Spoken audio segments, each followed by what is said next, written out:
ಇನ್ನೇನು 2 ದಿನ ಕಳೆದರೆ ಹೊಸ ವರ್ಷಾಚರಣೆ ಸಂಭ್ರಮ. ಈ ಬೆನ್ನಲ್ಲೇ ಬೆಂಗಳೂರಿನಲ್ಲಿ ಮಾದಕ ಲೋಕವೇ ಅನಾವರಣವಾಗ್ತಾ ಇದೆ. ನಿನ್ನೆ ಅಷ್ಟೇ 55 ಕೋಟಿ ಮೌಲ್ಯದ ಡ್ರಗ್ ಫ್ಯಾಕ್ಟರಿ, ಡ್ರಗ್ ಕೆಮಿಕಲ್ಸ್ ಎಲ್ಲವನ್ನು ಕೂಡ ಸೀಸ್ ಮಾಡಲಾಗಿತ್ತು.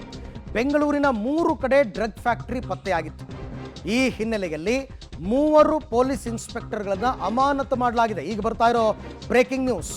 ಕೊತ್ತನೂರು, ಬಾಗಲೂರು ಮತ್ತು ಅವಲಹಳ್ಳಿ ಇನ್ಸ್ಪೆಕ್ಟರ್ಗಳನ್ನು ಸಸ್ಪೆಂಡ್ ಮಾಡಿದ್ದಾರೆ.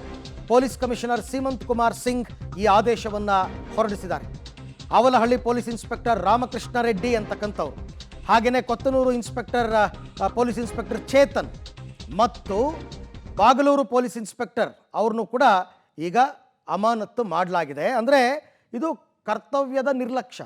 ನಿಮ್ಮ ಪೊಲೀಸ್ ಸ್ಟೇಷನ್ ಲಿಮಿಟ್ಸ್ನಲ್ಲೇ ಡ್ರಗ್ ಫ್ಯಾಕ್ಟ್ರಿ ಇದೆ, ಆ ಥರ ಇದ್ದರೂ ಕೂಡ ನಿಮ್ಮ ಗಮನಕ್ಕೆ ಬಂದಿಲ್ಲ. ಮಹಾರಾಷ್ಟ್ರ ಪೊಲೀಸರು ಬಂದು ಅದನ್ನು ತೋರಿಸ್ಬೇಕಾಯಿತು. ನೀವೆಲ್ಲರೂ ಕೂಡ ಕರ್ತವ್ಯ ನಿರ್ಲಕ್ಷ್ಯವನ್ನು ಮಾಡಿದ್ದೀರಾ. ಮತ್ತು ಹೋಮ್ ಮಿನಿಸ್ಟ್ರು ಮತ್ತು ಬೇರೆ ಬೇರೆ ಮಿನಿಸ್ಟ್ರೆಲ್ಲ ಹೆಮ್ಮೆ ಇದೆ ನಮ್ಮ ಪೊಲೀಸರ ಮೇಲೆ, ನಮ್ಮ ಪೊಲೀಸರು ಕಾರ್ಯಾಚರಣೆಯಲ್ಲಿ ತೊಡಗಿದ್ರು ಅಂತ ಯಾಕೆ ಹೇಳಬೇಕಾಗಿತ್ತು? ನಿನ್ನೆ ಹಾಗೆಲ್ಲ ಹೊಗಳ್ಬಿಟ್ಟು ಇವತ್ತು ಅವ್ರನ್ನ ಸಸ್ಪೆಂಡ್ ಮಾಡಿದ್ದು ಯಾಕೆ?